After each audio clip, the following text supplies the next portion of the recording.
il y aura un cadrage national strict, puissant, fort, pour le travail éducatif et pédagogique que nous devons faire avec tous nos élèves. Je tiens à dire deux choses sur ce point. Le premier, c'est que nous avons besoin d'une unité du monde adulte. Unité de la communauté éducative, bien entendu, de façon plus générale, unité des Français autour de leur école, parce que ce monde adulte doit donner l'exemple de la fierté quant aux valeurs de la République, de la force sereine que nous avons dès que nous invoquons nos valeurs, c'est-à-dire la liberté, l'égalité, la fraternité, ainsi que la laïcité, qui est synonyme de liberté, parce que c'est la laïcité qui est le socle de nos valeurs et qui nous permet de faire valoir justement l'ensemble des autres principes de liberté, d'égalité et de fraternité. La laïcité est une clé. La laïcité, c'est ce qui nous permet d'être différents dans notre société, de croire ou de ne pas croire, de se respecter les uns les autres.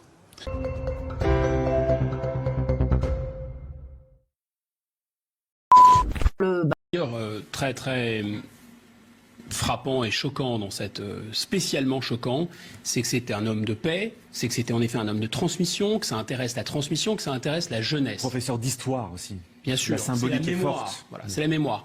Et c'est finalement d'une certaine façon, on sent nos enfants quand on a des enfants qui sont atteints. Et ils le seront parce que les camarades et ceux qui ont eu ce professeur vont poser des questions, etc. Donc voilà, ça atteint nos enfants. Donc ça nous atteint dans notre chair. Aussi, il y a ce fait que c'est en pleine rue, dans la journée. Donc le message qui est envoyé, c'est que n'importe qui, n'importe où, personne n'est à l'abri. Voilà, c'est ça qui est envoyé. Donc effectivement, ça vise à instiller la peur et ça vise à créer cette autocensure. Alors, qu'est-ce qu'il faut en tirer comme leçon? La première leçon, c'est que toute tentative d'apaisement, d'esprit munichois, de discussion, de compromission, et même, je vais peut-être vous choquer, ce discours insupportable maintenant de pas d'amalgame, est d'une folie, parce qu'en réalité, qu'est-ce que c'est le pas d'amalgame? C'est un discours tenu par les non-musulmans préventifs qui vont jusqu'à dire regardez, il n'y a aucun rapport entre le djihadisme, l'islamisme et l'islam. C'est vrai qu'il n'y a pas de rapport.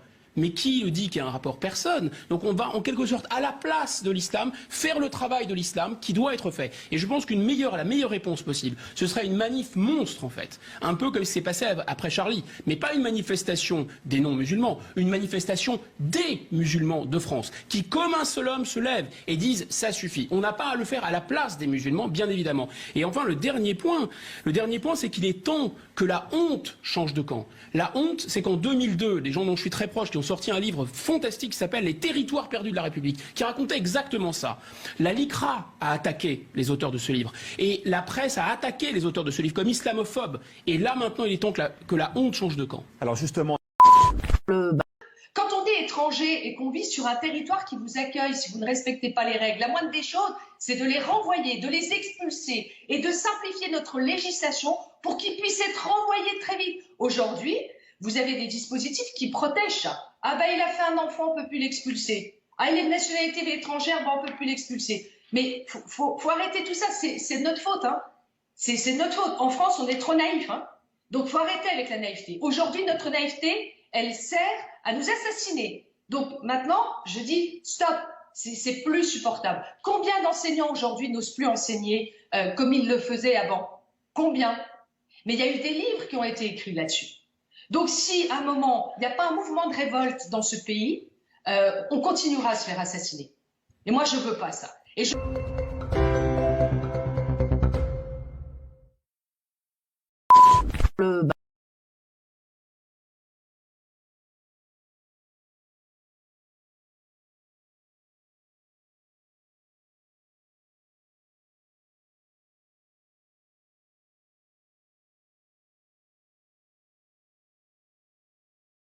La même chose. La résistance, debout maintenant. Debout la France. Debout Français. Ça suffit.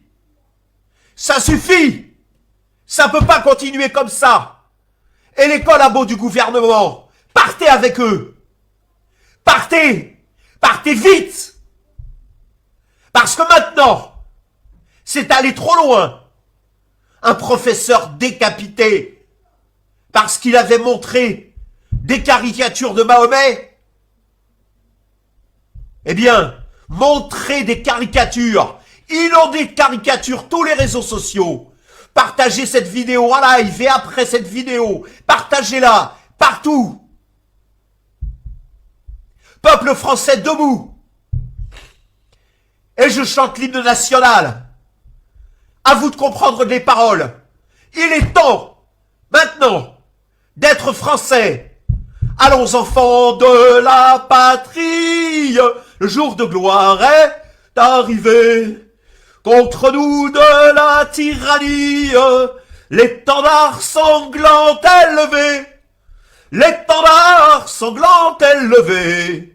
Entendez-vous dans nos campagnes mugir ces féroces soldats qui viennent jusque dans nos bras, égorger nos filles et nos compagnes. Aux armes, citoyens, formez vos bataillons, marchons, marchons, qu'un sang impur abreuve nos sillons.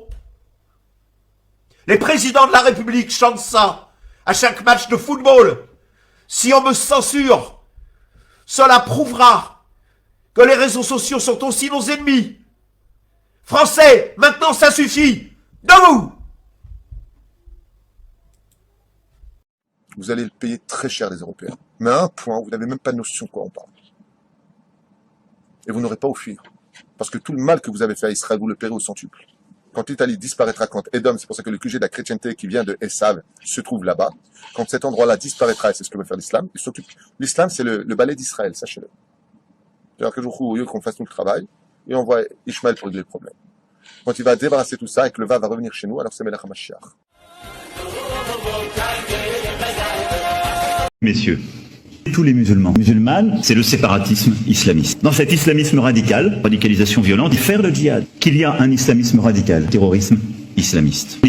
Dans l'islam, l'islamisme radical. L'islam est fondamentalisme. L'islam, djihad, wahhabisme, salafisme, frères musulmans, le séparatisme. L'islam radical, c'est séparatisme islamisme. L'islam radical, l'islamisme islamiste radicaux, l'islam politique, un islam radical, à l'islamisme d'islam gallican, un islam radical. L'islam des Lumières, l'islam consulaire. Les musulmans, l'islam consulaire. L'islamistes radicaux, l'islam radical. L'islamologie. On avait cru comprendre que le texte porterait sur les séparatismes au pluriel. À l'aune de ce que vous venez de dire, on voit bien que c'est le séparatisme islamiste, vous l'avez dit, qui est au cœur du sujet. Doit-on conclure que le projet de loi contre les séparatismes est finalement un projet de loi contre l'islamisme radical? Et pourquoi alors ne pas plus clairement nommer les choses?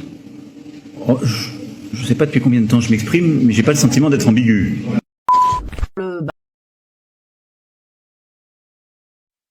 To discuss that further, I'm now joined by Dr. Kevin Barrett, who is the editor of Veterans Today, and he's joining us live now via Skype from Madison. Now, Dr. Barrett, even the attorney for this family, I believe it was on CNN, brought up many inconsistencies in this story. How do you feel about this?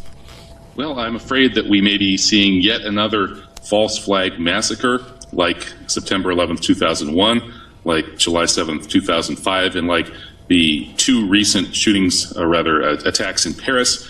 It appears that all of these events and many, many others are part of a program that's called Gladio B. It's a continuation of the NATO false flag terror program that blew people up and murdered people throughout the Cold War in Europe. It was run by the United States Joint Chiefs of Staff. Today, the Gladio B program is run by essentially the same people with a huge new input from the Israelis. And they've whipped the Western world into a hysterical Islamophobic attitude by recruiting and training people as quote-unquote Islamic terrorists. This particular shooting appears to have numerous extreme inconsistencies. We're told that the terrorists tweeted their allegiance to Daesh 1 minute after their shooting rampage began.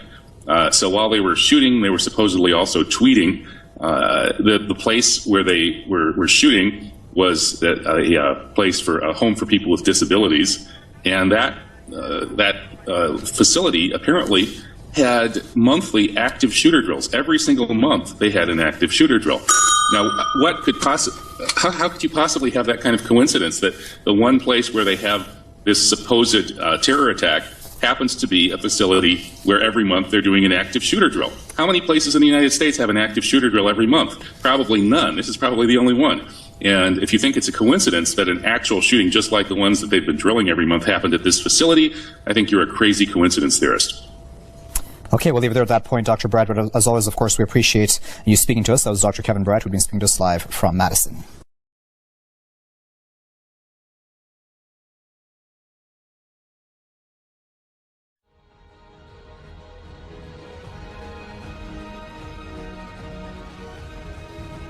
Pike, who of course was a massive Freemason, an absolute Freemasonic god. And of course, his statue is in Washington D.C., right next to Washington D.C. police headquarters, which is quite appropriate, I would say. We're dealing with Freemasonry, and it's alleged that he wrote this letter to a guy called Mazzini, a very infamous Illuminati operative, and he predicted in this letter 3 world wars that were coming. It was alleged to have been sent or written in 1871. And the First World War, he talks about the overthrow of the Tsars in Russia and making the country a fortress of atheist communism, etc. He talks about bringing the British and Germanic empires into the war. The Second World War must be fomented by taking advantage of the differences between the fascists and the political Zionists, and talks about things that happened then. But the point that it leads to is the Third World War, which really, I mean, I've been saying for years that's the plan, which it is. And the description in the letter of the Third World War is absolutely describing the period we're going through now. He says this: the Third World War must be fomented by taking advantage of the differences caused by the agentur of the Illuminati between the political Zionists and the leaders of the Islamic world. The war must be conducted in such a way that Islam, the Muslim Arabic world, and political Zionism, the State of Israel, mutually destroy each other. Meanwhile, the other nations, once more divided on this issue, will be constrained to fight to the point of complete physical, moral, spiritual, and economic exhaustion. We shall unleash the nihilists and atheists. We shall provoke a formidable social cataclysm, which in all its horror will show clearly to the nations the effect of absolute atheism, origin of savagery, and of the most bloody turmoil. Then everywhere the citizens, obliged to defend themselves against the world minority of revolutionaries, will exterminate those destroyers of civilization, and the multitude, disillusioned with Christianity, whose deistic spirits will from that moment be without compass or direction, anxious for an ideal but without knowing where to render its adoration, will receive the true light through the universal manifestation of the pure doctrine of Lucifer, brought finally out into the public view. This manifestation will result from the general reactionary movement, which will follow the destruction of Christianity and atheism, both conquered and exterminated at the same time. And he talks about the fact that they're going to make, in effect, the global society so full of turmoil, so full of upheaval, that the people will turn to the few, the cabal, and say, save us from it, and the cabal will then say, well, to do that we must do this. And we know in 1919, these are confirmed, Lord Milner repeated it about creating a Germanic superstate to start a new war, and we know they used World War I for the League of Nations. We have the Carnegie documents about World War II being engineered. I mean, this is real. Yeah, I mean, Milner was the head of a secret society in London called the Round Table, which spawned the Trilateral Commission and the CFR. Council on Foreign Relations, the Royal Institute of International Affairs. It spawned, of course, the Club of Rome, the Bilderberg Group eventually.